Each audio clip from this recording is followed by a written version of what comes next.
I'm going to show you how I put a nose on a bear.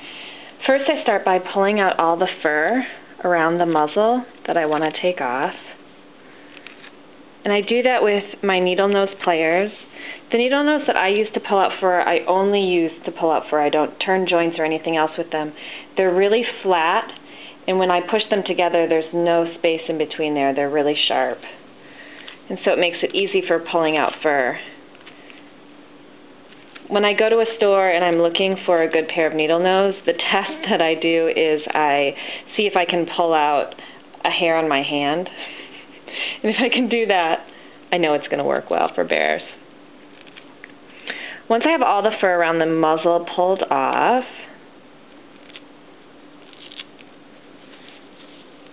I double check the shape of the nose, and I do that by using one of my long needles. I pull the stuffing to make sure that the muzzle is the shape that I want it to be, and that there's a lot of nice stuffing in there, so it should feel very firm. Then I use a firm needle that's fairly short but has the right size eye to fit whatever kind of floss I'm using. And depending on the size of the bear, I use larger or smaller floss, and sometimes I double it or I use a single strand. For this size bear, I'm going to use a single strand of thicker floss.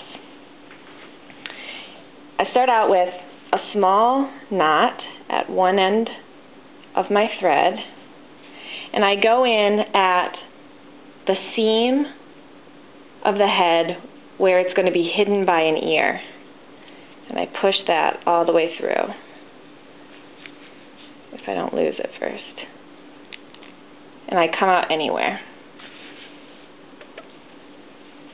Now I make a couple stitches in order to get close to where I want to start my nose. Can't see those stitches, they're just hidden in there. And I come up on the side of one seam.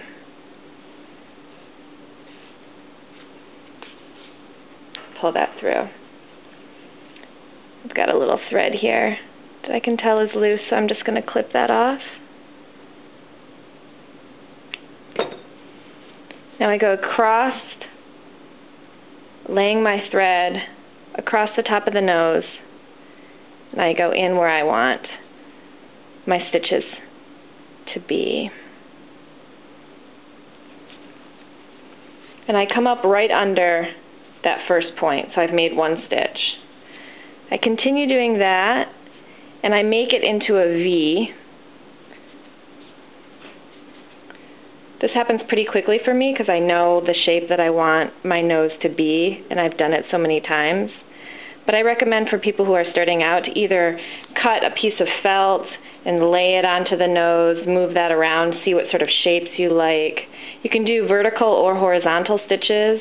Most of the noses that I put on are horizontal rather than vertical. Vertical would be this way. I always find it easier to hold the bear upside down when I'm putting on a nose. I don't know why. It just seems easier to me.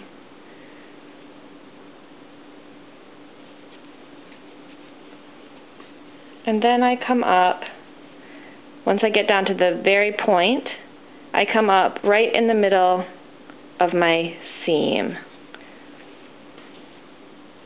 Now I flip the bear over. I like to sometimes, if these edges aren't completely neat, I'll go in at the top and come across, and then I'll loop my thread through this loop. And now I have a nice little V that just cleans up the whole edge of that nose. Now I take a small stitch and I come down on one edge to make the first stitch for my upside down V mouth. It's just an upside down V.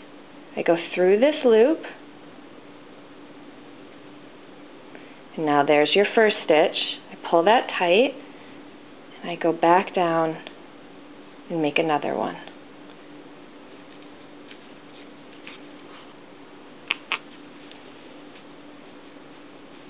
And there's your bear's nose.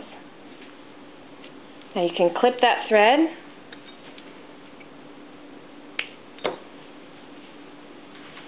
And you can clean up anywhere. You can now trim around the nose now that you sort of know what you want the nose. You can trim the fur around the nose rather now that you actually have it in place. I would probably clip off a little bit here. And now it's a little bit easier to see where you want your eyes to be and to take the fur off around there.